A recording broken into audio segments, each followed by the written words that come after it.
Rugby 22, guys, it is out now. PS4, PS5, Xbox, and PC. The developer sent me a key to this game, so I've been playing it for the last few days to give it a test drive. We'll give the game a bit of a rundown. I should say I've been playing it solely on the PS4. So any footage you see that I've put in this video was recorded on my PS4. As I said, it is available on the latest gen consoles as well. But yeah, we'll give it a run and I'll let you know my thoughts on how this game stacks up. Which teams are available? Internationally, you've got New Zealand, Australia, Fiji, Japan, Scotland, Wales, Ireland, France, Italy, and Georgia. Those are your internationally licensed teams. That means there's no England, no South Africa, no Argentina, at least not in officially licensed form. Those teams are all there in an unlicensed version, so not the real players, not the real kits. You've also got Tonga, you've got Samoa, so teams like that are available, but the licensed ones are just the ones I mentioned. In terms of licensed international competitions, there are none. There's only one international kind of league you can play in, and that's pretty much the Rugby World Cup, but it's an unlicensed one. In terms of the domestic competitions, you got the top 14 from France. All those teams are licensed, so real players, real kits, in some cases the real faces. You got Division 2 from France, same deal. You've got the URC, so your Welsh, Irish, Scottish, Italian, and the South African teams, they are there. They're all licensed, so again, real kits, real names, not always real faces, but sometimes. But there's no Super Rugby whatsoever. And there is a Premiership competition, but it's an unlicensed one. So the likes of Quins and Bristol and Leicester, they're all there, but they're not called those names, and they are not the officially licensed versions. In terms of stadiums, none of them are licensed either, so all the stadiums are kind of make-believe stadiums. They look alright, but if you're looking for Eden Park or Twickenham or Millennium or whatever, none of those ones are going to be there. Options-wise, there's a bunch that you can look through, but the only ones I really played with are difficulty, in which there's 4 levels: amateur, semi-pro, pro, and legend.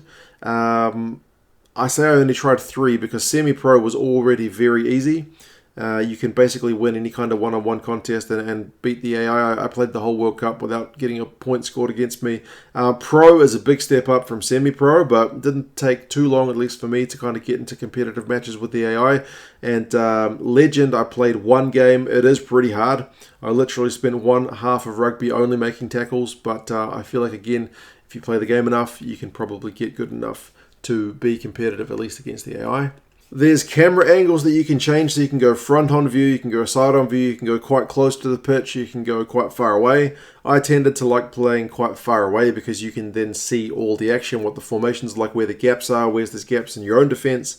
I also went originally starting with the preferred view by the developers, which is the kind of front-to-back version. It's kind of good if you want to kick a drop goal because you can see exactly where you're kicking the ball. But to be honest, I found the side-on version a bit easier, at least. Maybe that's because I've got a Rugby 08 background. I played that back in the day, and that was a side-on game. I just found gaps easier to spot, and just generally the game easier to play from the kind of side view far out. If you're too close in, you just can't see what's around you, and defending is virtually impossible because you can't see which player you're going to switch to. So side-on view for mine. You can also change the weather in the options, which seems to be the only way it really changes. Apart from the quick start, which also has a weather option, the games don't really seem to change weather unless you do it manually from the options menu. How about the graphics? Are the graphics good enough for a game in 2022, guys? No, they're not. This doesn't look a very good game for 2022. If you're looking to compare it to the likes of a FIFA or 2K or anything, you're going to be pretty disappointed. If games are kind of a deal breaker for you, if you want a game that really looks pretty, this is not your game. It's better than Rugby 20, that's for sure, and some of the faces look very recognizable. The guys they've put effort into, mostly the All Blacks and French guys that I noticed. But there's a lot of faces that you can easily recognize, and I think if you showed them to any fan, they would recognize. A lot of the guys do have generic faces, but yeah, it's not a pretty game. Like, the animations are often pretty clunky. The running looks pretty awful. So yeah, it's just overall, it's not a pretty game, guys. You'll see them doing try celebrations, and heads will disappear into shoulders and all kinds of stuff. So it's just not a very good looking game. keep the camera far out is kind of my preference there. That the further you're away, the better you are going to be as a spectator. But what about the gameplay? Does the gameplay save the game? I think yes. The gameplay saves the game enough. So if you can handle playing a game which doesn't look that great but has good gameplay, and I'm saying this as a guy who's played games like Football Manager and Hearts of Iron and stuff, where it's virtually all gameplay that counts, then yeah, there is something here for you. There is something that's a bit of a treat. Attack and defense genuinely can get you quite immersed in the game, whether it's tackling phase after phase, making decisions about, God, do I try to steal this breakdown ball by committing 3 guys into this ruck, or do I leave all these guys out in my defensive line and try to hold for a better opportunity? That's legit a decision you will have to make at some point. If you just flood every guy into every single breakdown, which you can, there'll be huge holes in your defense, and you'll more likely than not get scored against pretty quickly. Same with attack. Do you snipe from the base of the ruck? Do you pass wide and try and kind of find that extra bit of space? Do you kind of just chuck it to one of your forwards as a one-off runner? All these decisions you've got. Do you do up and unders? Because they're pretty effective. Grubbers. I literally tried games where I just box kicked and did up and unders the whole game, and I still managed to be pretty competitive. So there's lots of different ways to attack and defend in this game, which I found, as I said, pretty immersive. Aside from open play, what about the kind of non-open play stuff? So your rucks, your mauls, or your set piece stuff. They're always one of the things about rugby games which are kind of tricky, because the developers have got to design ways to represent how do you design a competitive ruck or a maul. Some of them are better than others. I hated the scrum in Rugby 20, but they've kept the same mechanic in Rugby 22. I think it works a little bit better, just at least from my experience against the AI, because the AI is a lot more beatable, seemingly. The game seems a bit more forgiving. There's kind of a button timing prompt game to start it, and then you've got to keep a little icon on another icon, follow it around with your little cursor. So it's a weird thing to describe when you're talking about how to scrummage. But I was able to monster the AI pretty well, so it was a bit more satisfying than getting kind of everything handed to me in Rugby 20. So it's the same game. It seems to be a bit easier. You can pick to peel off the back with the number 8, or you can spin it wide. You can set a set play. Rucks, they are competitive, and it's a kind of mini game on its own. Like I mentioned, you can decide how many guys you want to send in. Getting guys into the ruck first tends to be the best way to secure your own ball, and likewise it's the best way to pinch opposition ball. So if you get the guy isolated, you can get your guys in there first. You're likely to get a jackal. There's a button to try and jackal if you want to do that, but you can get pinged by the referee. Rucks I found pretty satisfying. On Legend, they are very hard. I got 1 turnover in a game against the AI, but also the AI wasn't turning me over that easily if I was getting guys to the ball quickly. On Pro, I think you can dominate the AI pretty, not easily, but easy enough. And on Semi-Pro, you'll basically just win every ruck that you decide to compete. So, yeah, rucks, I think they're done pretty well. Mauls are they're pretty average. You just put guys in and tap square to push. There's not a lot going on there. If you can set one close enough to the opposition try line, you can get yourself a maul try, but you can't seem to set plays from a maul. Likewise, lineouts, you can choose 3, 5, or 7-man lineouts. You can choose to pass short, medium, or long. You can go to the back of the lineout, like you can throw it over the whole lineout and run it, throw it to a back who's running onto it. You can get the guys to maul it from a lineout. You can get them to pass it, or just one of the guys in the lineout can catch it and then run. But you can't seem to set plays from the lineout, which I found really a big opportunity missed, because how many tries come from lineout set plays?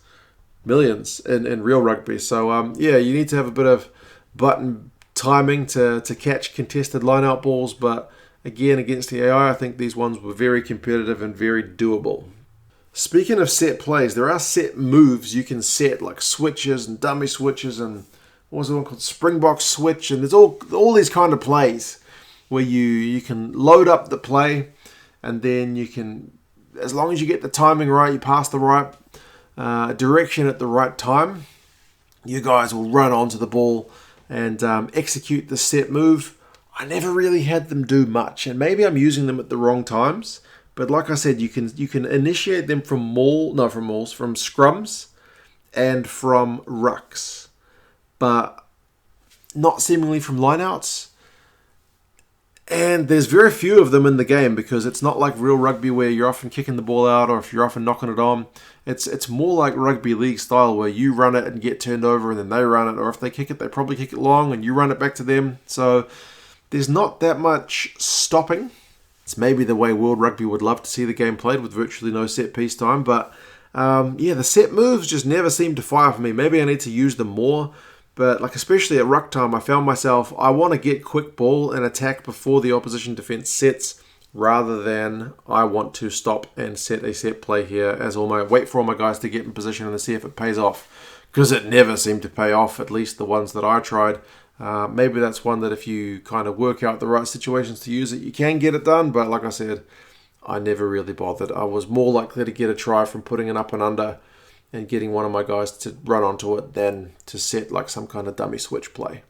Aside from the set plays on attack, you can also make adjustments to your defense on the fly. So you can get your guys to blitz out of the line faster. You can widen. If you notice, the AI likes to go to the wings. You can set your defenders to stand wider. So yeah, there is kind of a lot of options that the developers have put into it in terms of giving you that kind of real feel that you can kind of customize how you want your guys to stand.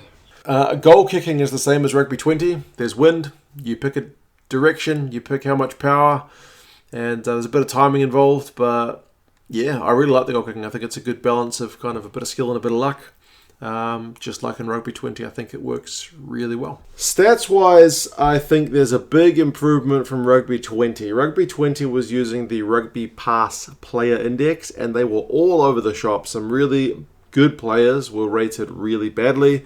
This year, they've gone with Opta, and to be fair, the stats seemingly are a lot more accurate. Obviously, with any game, that's kind of going to be a bit contentious as to who gets what rating or who's faster than who's got bigger boots and whatnot, but certainly more accurate.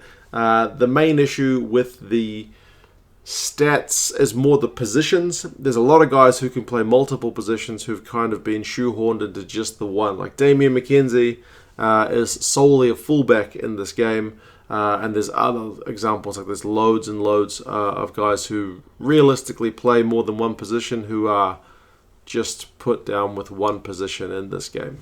Right, so what game modes have you got available? Quick match, which is pretty stock standard.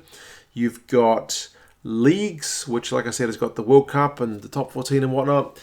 They're a bit weird and they're just one season. So you can play one World Cup and that's it. You can play the top 14 for a year and that's it. It's not like you play the top 14 for a season and then you continue with that club for the next year and you bring in players or drop players. No, there's none of that.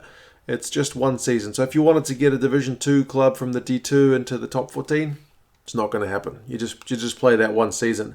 And it's also a bit of a weird one in that players can get injured. So if they get injured, they might not be available for your game next week, but they don't seem to lose any stamina. So if you play your best team in week 1, all the same players will have 100% stamina for week 2. So there's not really much in the way of team management. You just play your best team every time with everyone that's available. You can simulate games if you don't want to play them. It gives you kind of an expected probability of your chance to win. If you want to get bonus points, sometimes if you're putting the game length on a short time and a higher game difficulty, sometimes it's actually better to simulate because you're more likely to get 4 tries than if you're playing on 5-minute half length on a kind of difficult one where the AI doesn't cough up many tries.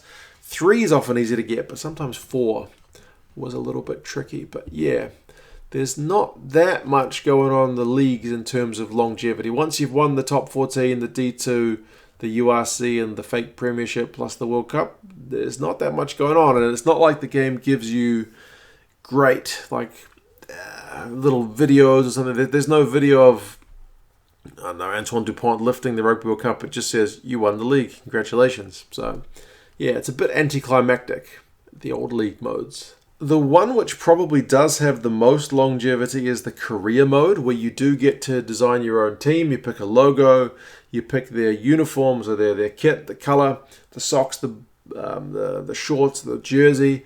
You can choose from a bunch of kind of preset team names, or you can just use what your username is. And yeah, you start with a pretty rubbish team.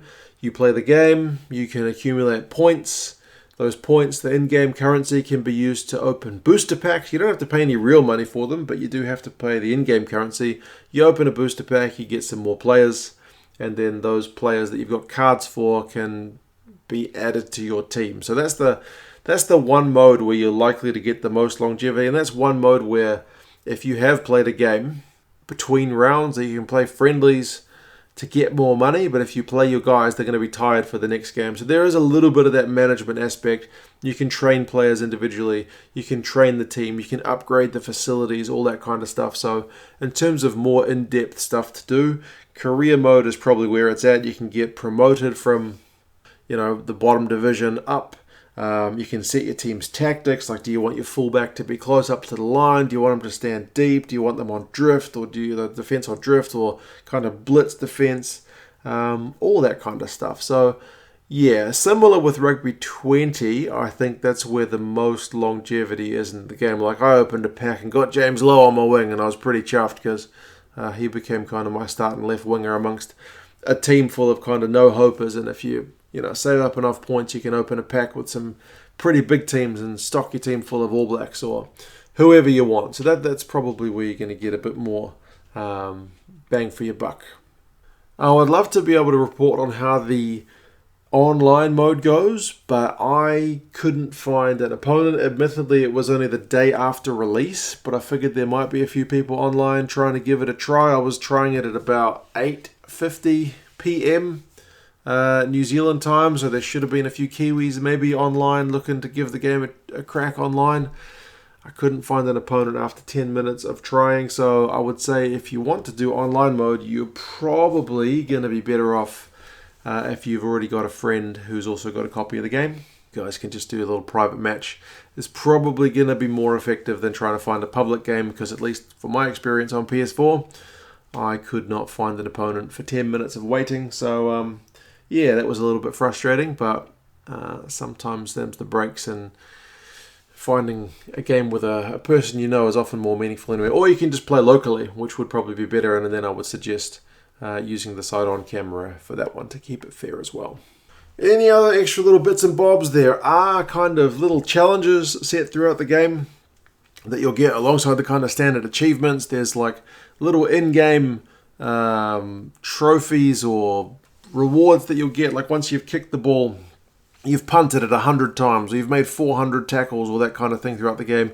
All those little missions will give you bonuses once you unlock them. There's kind of weekly challenges. All those kind of things will help to generate more in-game currency. And once you get those in-game currencies, you can unlock more players by opening more packs. So there is, again, a little bit in terms of the replayability to kind of keep you coming back. And if you want to kind of make that ultimate team, then that's probably going to be your fastest way to do it. Overall, is the game worth a buy? I would say yes, as long as your number one criteria is not about the flash graphics. The gameplay, I think, will get you through. I think especially if you've got a friend or someone, like a flatmate, who's happy to play with you, I think that's where you'll get the most value. If you are playing only against the computer, then you're probably going to have the most value out of the career mode. I mean, playing the odd World Cup here and there is probably going to be kind of satisfying as well. I feel like, based on my own experience, the difficulty levels are manageable enough that if you're totally new to the game, you might find the easier ones a bit challenging until you can get going. And then as you play the game more, you'll just find you're wanting to crank up the difficulty. So the difficulty settings seem tough, but fair enough that you can kind of feel like you're not being cheated at by the AI. Yeah, I feel like there's enough there to justify picking up this game if you're kind of hankering for that bit of rugby fix. There's still a few things that annoy me, like the guys seem to slow down often when they want to catch passes, so you'll see a gap, you'll get it to the right man, and then because he's catching a pass, he'll slow down and then he gets caught because he slowed down to catch the pass. That's really frustrating. It doesn't seem to matter if you hit the guy exactly with the pass marker or if you just get it near him. It doesn't seem to make a difference. Guys, like, they've got the option to fend, which is pretty cool. But again, they slow right down to make a fend. So often, even if you've beaten the first tackler, you've slowed that much down that the second guy's waiting to tackle you as soon as the fend animation finishes. So it's not perfect. It is certainly much better than Rugby 20. And yeah, there's enough to keep you going if you've got that kind of rugby fix. Is this the kind of game that's going to get non-rugby people into rugby? No, it probably doesn't kind of have that FIFA power where, like, even I have a copy of FIFA floating around somewhere and I haven't really watched any football for a number of years. I don't think it's going to have that kind of factor. Nobody who's not a rugby fan is probably going to buy this game, I would say. But if you are looking for a game which is about rugby, you could certainly do far worse. Honestly, it's good enough that if you're interested in rugby, you'll have some enjoyment out of it, which is kind of the main thing. As I said, the immersion of holding out through 20 phases on defense is very satisfying. Likewise, when I'm just playing one-off runners for 20 phases against the AI, satisfying when I finally break those expletives down. Very, very kind of satisfying. And that's the main thing you want. Putting an up and under in the 80th minute, which is a Hail Mary play and it comes off, satisfying.